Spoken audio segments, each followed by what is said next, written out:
My sister stood up at my father's retirement dinner, tapped her wine glass, and announced to 47 guests that I owed her my tech startup, the one I had built from nothing, over 6 years as payment for everything the family had sacrificed for me. Then my former mentor, a federal judge who had been sitting quietly at the corner table all evening, set down his fork. That is where this story truly begins, and I promise you will not want to stop reading once it does.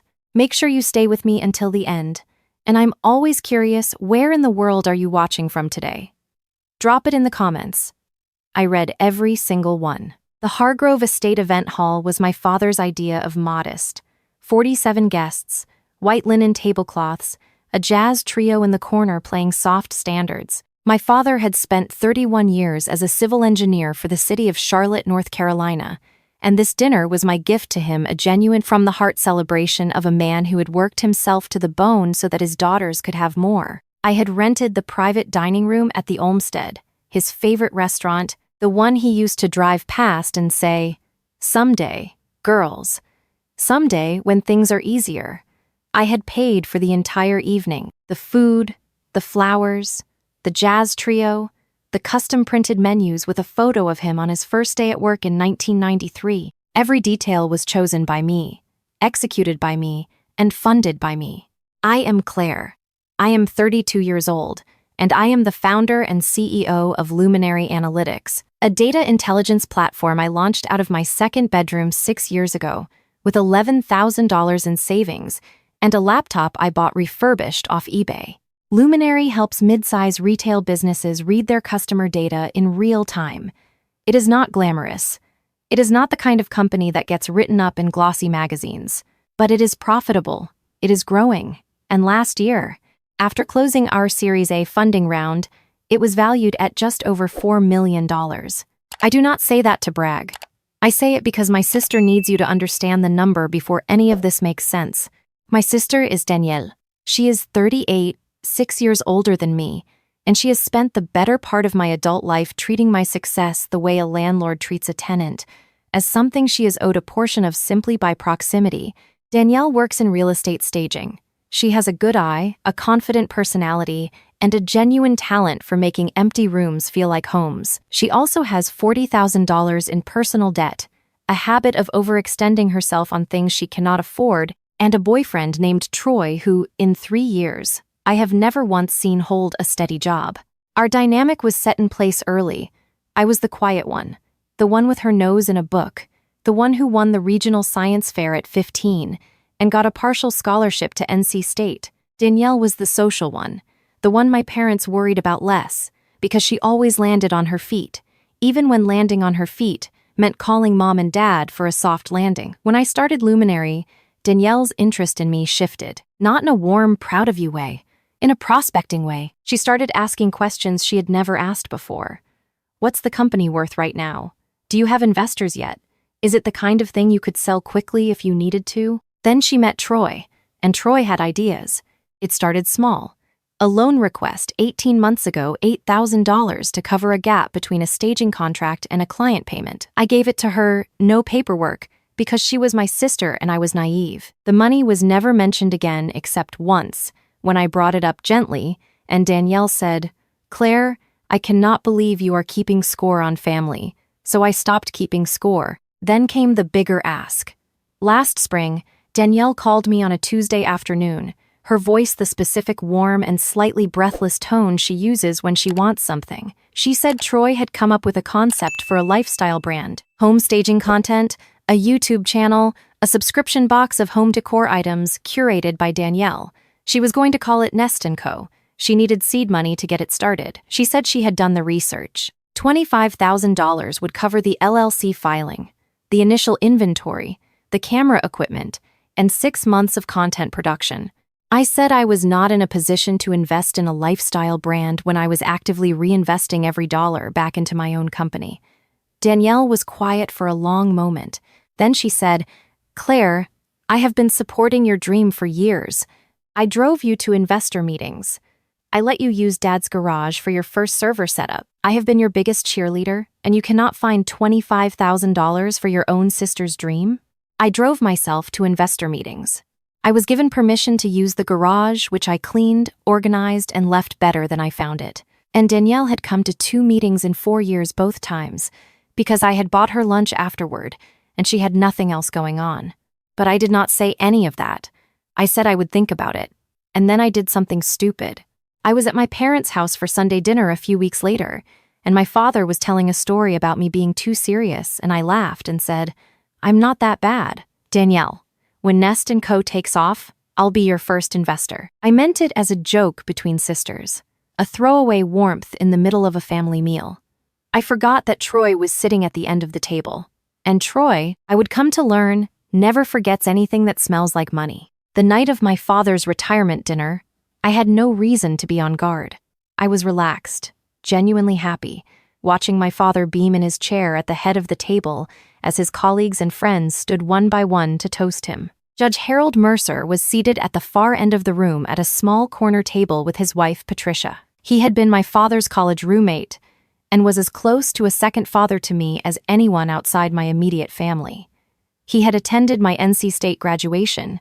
He had sent a handwritten card when Luminary closed its first major contract, and he had quietly, without being asked, written a character reference for me when I applied to a business accelerator program 3 years ago. He was 71, sharp as a blade, and he had presided over the federal district court in Charlotte for 19 years. I had seated him at the quiet corner table because I knew he preferred to observe rather than be observed at social events. He was watching the room with the calm, attentive expression I recognized from the 2 times I had sat in the back of his courtroom as a young woman, just to watch him work.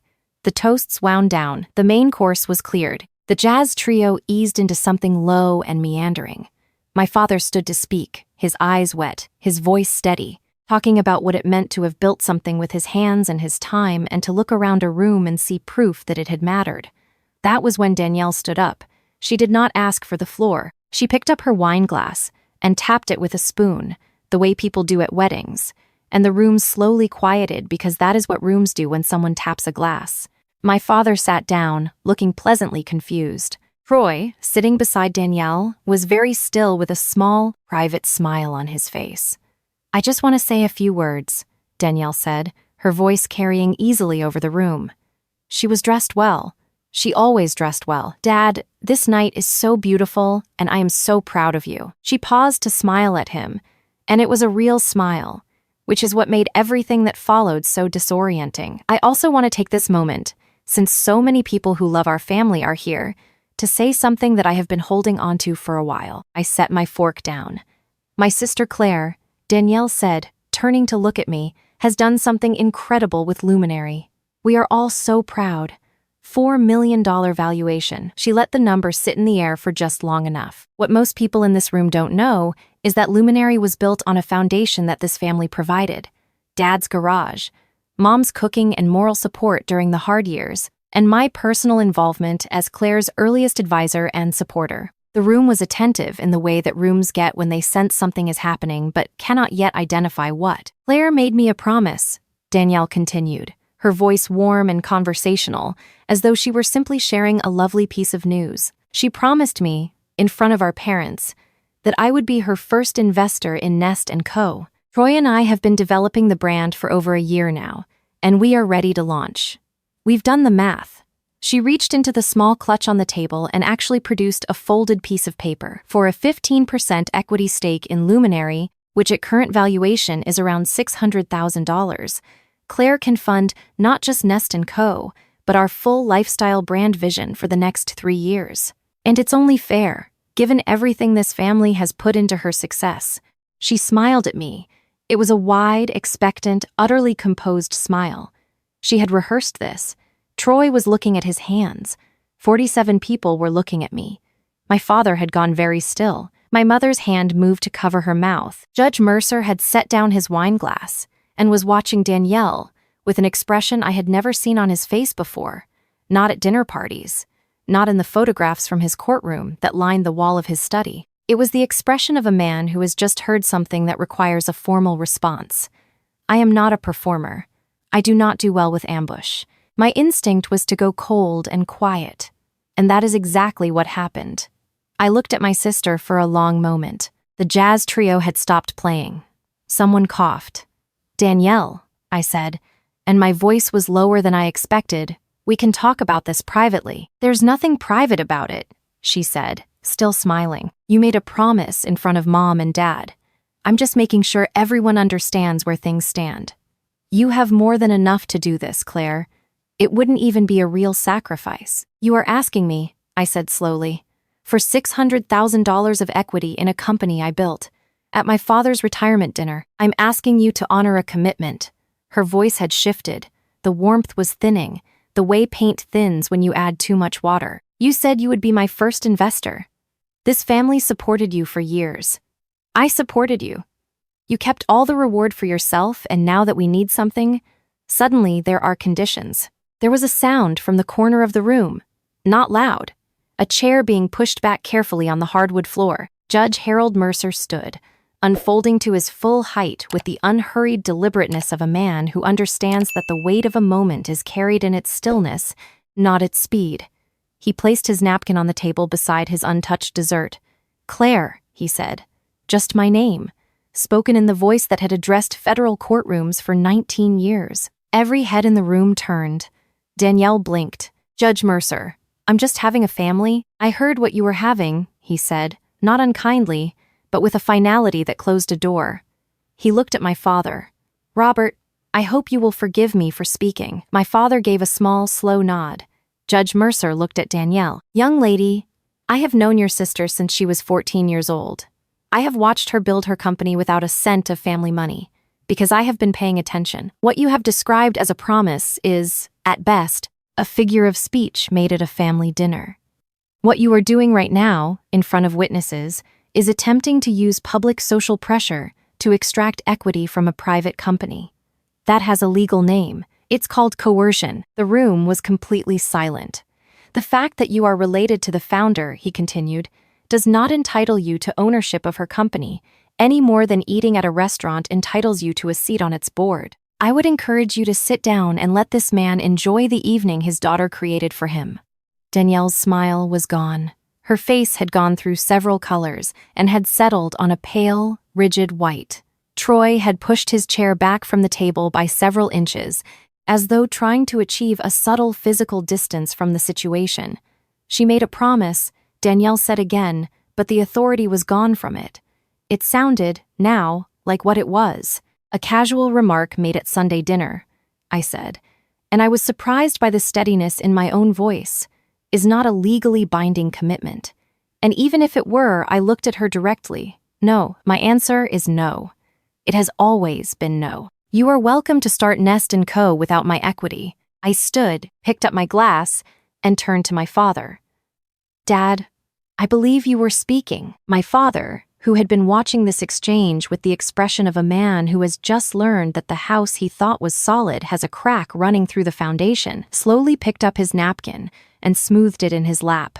"Yes," he said quietly. "Yes, I was." The jazz trio, reading the room with professional precision, eased back into their set. But the damage was done, and everyone in that room knew it. I did not fall apart in the car. I am not made that way. I drove home on autopilot, hands at 10 and 2, the city lights sliding over the windshield, and I let my mind do what it does when I give it a problem. I let it structure. I thought about the $8,000 that was never repaid. I thought about the Nest & Co. conversation last spring and the exact words I had used. I thought about Troy's face at the table, that small, still smile before Danielle stood up, and I understood that I had been underestimating the threat in front of me. My phone started ringing when I was still in the parking garage of my building. My mother. I did not answer. Then my father. I answered him. "Claire." His voice was tired and sad in the particular way that comes from seeing something clearly that you wished you had seen sooner. "Are you home safe?" "Almost, Dad. Tonight was supposed to be yours. I'm so sorry." "Don't," he said. "Don't apologize for that. That was not yours to apologize for." A pause. "She has had this planned for a while, hasn't she?" "I think so." Another pause. "The $8,000, he said. She told us you had offered it." I closed my eyes. "I know. I am sorry, Claire. I should have asked you directly." He was quiet for a moment. "Judge Mercer called me from the parking lot. He wants you to call him tonight if you can." I called Judge Mercer from my kitchen table with a cup of tea going cold beside me. He picked up on the second ring, and his voice had none of the formality of the dining room. He sounded like Harold, the man who used to quiz me on constitutional amendments at my parents' kitchen table when I was 17. "How are you holding up?" he asked. "I'm fine, more embarrassed than anything."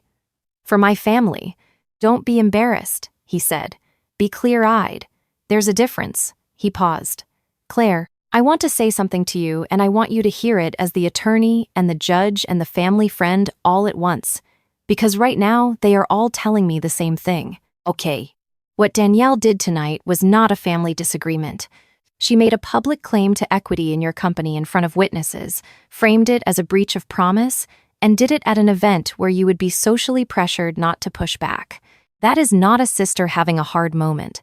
That is a strategy. And strategies have next steps. I was quiet. Does Danielle have anything in writing? Any text messages where you use the word invest, or promised, or committed? I thought about it. When she first pitched me on Nest & Co., I texted her something like, "Let me think about it." That's it. Good. That is not a commitment. But I want you to do something tonight before you go to sleep. He walked me through it. Screen capture every text conversation with Danielle going back 18 months. Email them to myself with timestamps, and call my business attorney first thing in the morning. "Your company is an LLC?" he asked. "Yes. Luminary Analytics LLC. I'm the sole member." Then her claim to equity is worth exactly nothing without your signature on a transfer document. But people with nothing have sued for less, and a lawsuit, even a frivolous one, can create noise around a funding round or a client relationship. His voice was careful and precise. You need to protect yourself, and you need to be proactive. Do not wait for her to make the next move. I took notes on the back of an envelope. When I hung up, it was almost midnight. I did not sleep well, but I slept. My attorney's name is Sandra Cho. She has represented Luminary since our first funding agreement, and she is the kind of lawyer who responds to late-night emails with a voice memo and a call scheduled for 7 the next morning. I was in her office by 9 with every screenshot, every text thread, and a handwritten timeline of the $8,000 loan, the Nest & Co. pitch, the Sunday dinner comment, and the retirement dinner ambush. Sandra listened without interrupting, which she always does. Then she spent a long moment looking at the timeline. "The good news," she said, "is that you have no contractual exposure. A verbal statement made at a family dinner, with no follow-up documentation, no wire transfer, no signed term sheet, or no acknowledgement from you in writing that you intended to make an investment that is not a contract. Any attorney she consults will tell her the same thing." And the bad news? The bad news is that people don't always listen to their attorneys. She set the timeline down. "What concerns me is the public framing." She said, in front of 47 people, that Luminary was built on your family's contributions. That framing, if she repeats it publicly, online, to your investors or your clients, can create reputational noise, even if the legal claim goes nowhere. Sandra looked at me. "I want to do 3 things. First, I'm going to send her a letter today, certified mail, formally clarifying that you have no legal obligation arising from any prior conversation, and that any attempt to make claims against Luminary or its equity will be met with legal action. Second, I want to do a quick audit of your founding documents to make sure everything is airtight. Third, I want you to think carefully about whether she has had any access, any at all, to proprietary information about your company." I thought. She came to our office holiday party 2 years ago. She has never seen a balance sheet or a pitch deck. "Then we are in good shape," Sandra made a note. "One more thing, the $8,000. I know. Do you have any record of transferring it? Bank statement, Venmo, anything?" "Wire transfer. I have the confirmation." She nodded. "That is a debt. Absent any documentation that it was a gift, it is a recoverable personal loan. If she escalates this, we will include it in the response." I left Sandra's office feeling, for the first time since the dinner, like I was standing on solid ground.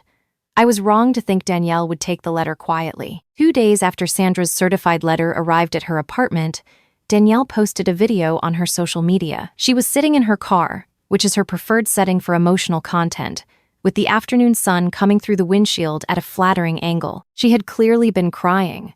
or had done something to make it look like she had been crying. "I don't usually do this," she said to the camera.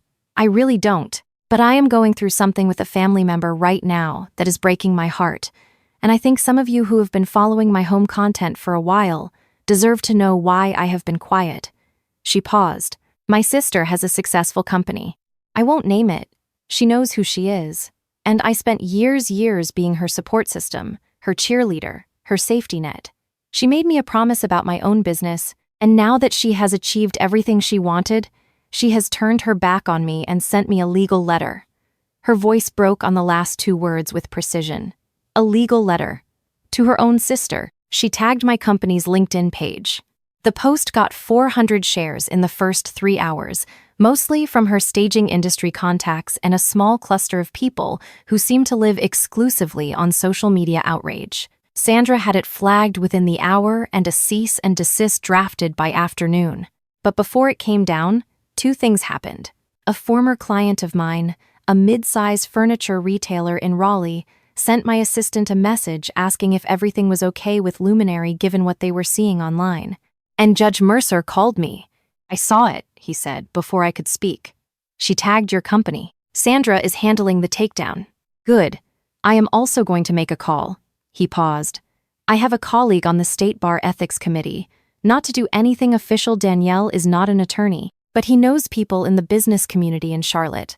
And I want to make sure the right version of this story is circulating in the right rooms before her version gets any traction." His voice was measured and deliberate.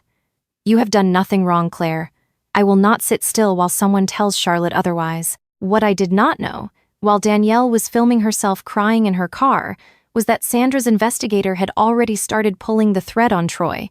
Troy's full name was Troy Kimball. He was 41. He had, over the past 8 years, been a co-defendant in 2 civil suits, one filed by a former business partner who claimed Troy had misrepresented ownership stakes in a mobile app venture, and one filed by a woman in Atlanta who said he had borrowed $22,000 for a shared investment that never materialized. Both suits had been settled out of court, which meant there were no judgments on record, but there were court filings, and court filings are public. Sandra read the summary to me over the phone in a voice that had gone very flat and very careful. "He has a pattern," she said. "He identifies someone with an asset or an income stream, positions himself adjacent to it through a personal relationship, and then manufactures a claim." I sat with that for a moment. "Danielle is not his partner," I said. "She's his vehicle." "That is my read," Sandra said. "She may not fully understand that." That was the part that hurt most. Not the ambush at the dinner, not the social media post, the dawning, sickening understanding that my sister, who was difficult and entitled and had always leaned too hard on the people around her, had been used. Troy had seen Luminary's valuation somewhere, had worked backward to Danielle, had spent a year building a case inside her head about what she was owed and why, and had coached her through an ambush at a retirement dinner, as though it were a business negotiation. Danielle was not innocent. She had made her choices, but she was also not the architect of this. Troy was. The conversation with my parents happened on a Sunday, 2 weeks after the dinner. I drove to their house in Concord with the investigator's report in a folder on the passenger seat and a carefully chosen absence of anger in my chest. I was not there to burn things down.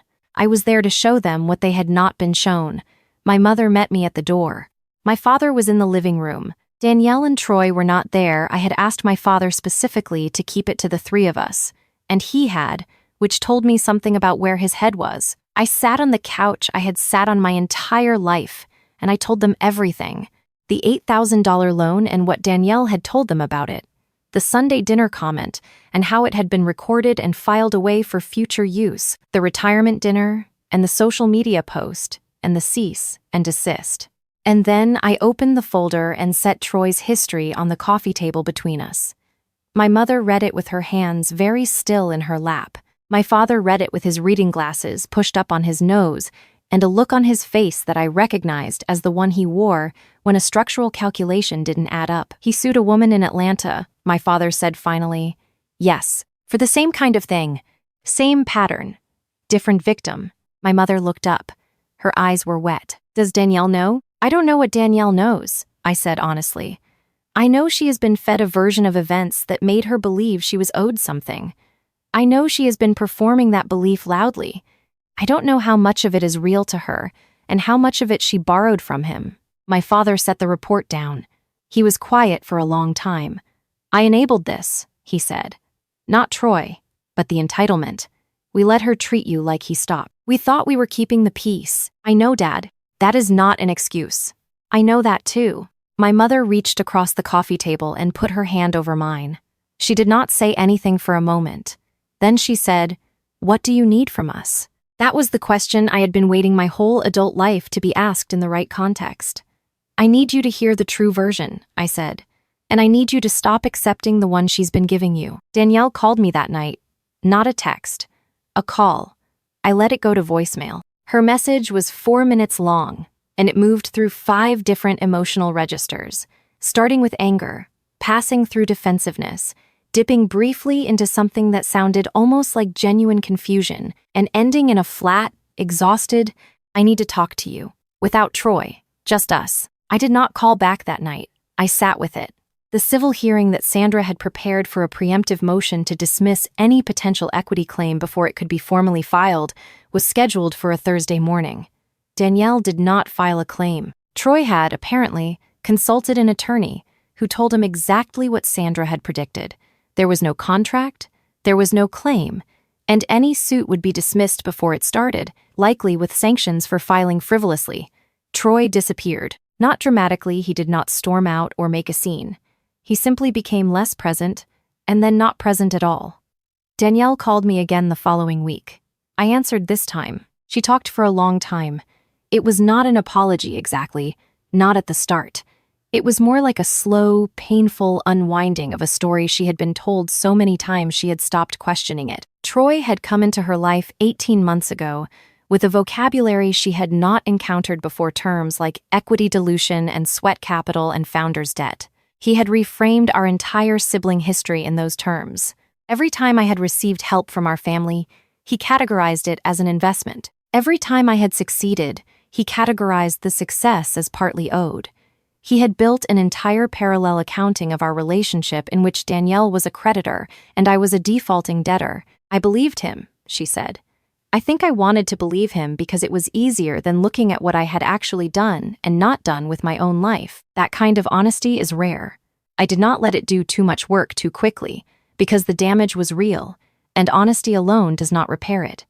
But I heard it. "The $8,000, I said. "I know. I need you to pay it back. Not all at once. But I need a plan and I need it in writing." She agreed. "And Troy," I said. A long pause. "He's gone," she said. "He moved out last week." Another pause, and in it I could hear something cracking open. "He told me you were the one who had reported him to his old business partner's attorney. He said you had been running an investigation on him for months. He was so angry." She stopped. "But then I thought about it. And I thought, who is Claire and who is Troy? And I knew which one of you had actually done something worth investigating." I did not respond to that directly. I said, "I think you should talk to someone. A therapist. Not because something is wrong with you. Because someone manipulated you for over a year and that leaves marks." She was quiet. Then, "Okay." We did not hug it out. We did not have a tearful reconciliation. We had a difficult, honest conversation between two adults who have a lot of history and a lot of repair work ahead of them. It is a beginning. I am treating it like one carefully, with appropriate structure and appropriate distance. The social media post came down. Sandra sent a follow-up letter confirming that no further action would be taken provided there were no further public statements. Danielle signed a simple repayment agreement for the $8,000, $100 a month, no interest, with a notarized signature. She framed it, she told me, and put it on her bathroom mirror. I am choosing to believe that is her version of accountability. Judge Mercer invited me to dinner at his house 3 weeks after the retirement dinner. He and Patricia made pot roast, and we sat at their kitchen table the way we had 100 times over the years. And he asked me about the Costa Rica project I had been in early talks with a sustainable resort group about a data contract. And he asked about Luminary's Q3 numbers. And we talked for 2 hours about almost everything except what had happened at the Olmsted. Before I left, he walked me to my car. It was a cool night. The kind Charlotte gets in October when the sky is clear and the air smells like something ending and something starting at the same time. You handled yourself, he said. It was not a question. You helped. I said what needed to be said. He paused. You knew what needed to be done. That's the part that was yours. I drove home with the windows cracked and the radio off, and for the first time in weeks, I let the whole thing settle in my chest without trying to structure it or analyze it or document it for future reference. I just let it be what it was. The Series A funds are deployed. The Costa Rica contract was signed last month. Luminary now has 9 employees and a client list that spans 6 states. My office overlooks a small park in Midtown Charlotte where, on clear mornings, I can watch the city go about its business with a kind of focused, purposeful energy that I have always found deeply satisfying. The $8,000 is being repaid, $100 a month, and I put every payment directly into a separate account that I have not named yet. I'm not sure what I'll do with it when it's whole again. Maybe nothing practical. Maybe something that reminds me that a debt acknowledged is worth something, even when the amount is small. My father texted me last week. He has started walking every morning with a former colleague, 2 miles around a lake near their neighborhood. He attached a photo, him and his friend at the halfway point, 2 men in their 60s standing in morning light with their thumbs up like teenagers. First week down, his text said. Feeling good. I looked at that photo for a long time. I texted back. You built something worth celebrating, Dad. I meant every penny of that dinner. He sent back a single response. I know, sweetheart, so did you. I set my phone down, turned back to my screen, and got back to work.